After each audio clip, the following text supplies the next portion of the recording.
മമതാ ബാനർജിയാണെങ്കിൽ ഇദ്ദേഹത്തെ ഗുജറാത്തിൽ നിന്ന് ക്ഷണിച്ചു കൊടുത്തത് ബഹ്റംപൂരിൽ മത്സരിപ്പിക്കാൻ വേണ്ടിയിട്ടാണ്. കാരണം ബഹ്റംപൂരിൽ സ്ഥിരമായിട്ട് ജയിച്ചുകൊണ്ടിരുന്നത് കോൺഗ്രസ് നേതാവ് അധീർ രഞ്ജൻ ചൗധരിയാണ്.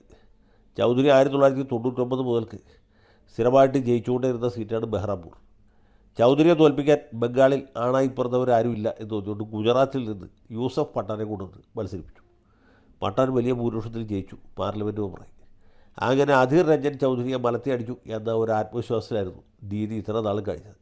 ഇപ്പോൾ ദാ അതേ പത്താൻ തന്നെ ദീദിയെ വിട്ടൊഴിഞ്ഞ് ഈ കാകോലി ഘോഷിൻ്റെ ഭാഗത്തേക്ക് പോവുകയാണ്.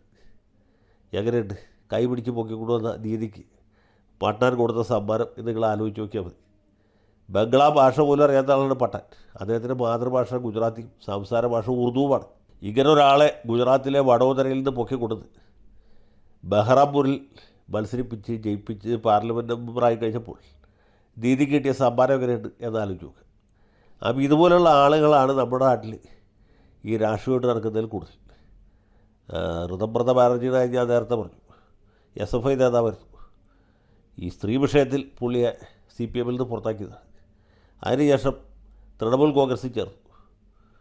അവരുടെ ട്രേഡ് യൂണിയൻ പ്രസ്ഥാനത്തിൻ്റെ പ്രസിഡൻ്റായി. വീണ്ടും രാജ്യസഭയിലേക്ക് തിരഞ്ഞെടുക്കപ്പെട്ടു. രാജ്യസഭാംഗമായിരിക്കുമ്പോൾ തന്നെ നിയമസഭയിലേക്ക് വീണ്ടും മത്സരിച്ചു, ജയിച്ചു. അതിനുശേഷം ദീദിയുടെ കാലുവാരി. അപ്പോൾ ദീദിയെ സംബന്ധിച്ചിടത്തോളം ഇതൊന്നൊരു പുതിയ അനുഭവമല്ല. ഇനി ഒരുപാട് പേര് ദീദിയുടെ കാല് വാരാനുണ്ട്. ഇനി ഒരുപാട് പേര് വേല വയ്ക്കാനുണ്ട്. ഒരുപാട് പേര് ഇനി കുതികാല് വെട്ടാനുണ്ട്. ഈ യൂട്യൂബ് ബ്രൂട്ടസ് എന്ന് പറഞ്ഞ പോലെയാണ് യൂട്യൂബ് യൂസഫ് എന്ന് പറഞ്ഞൊരു സാധനം.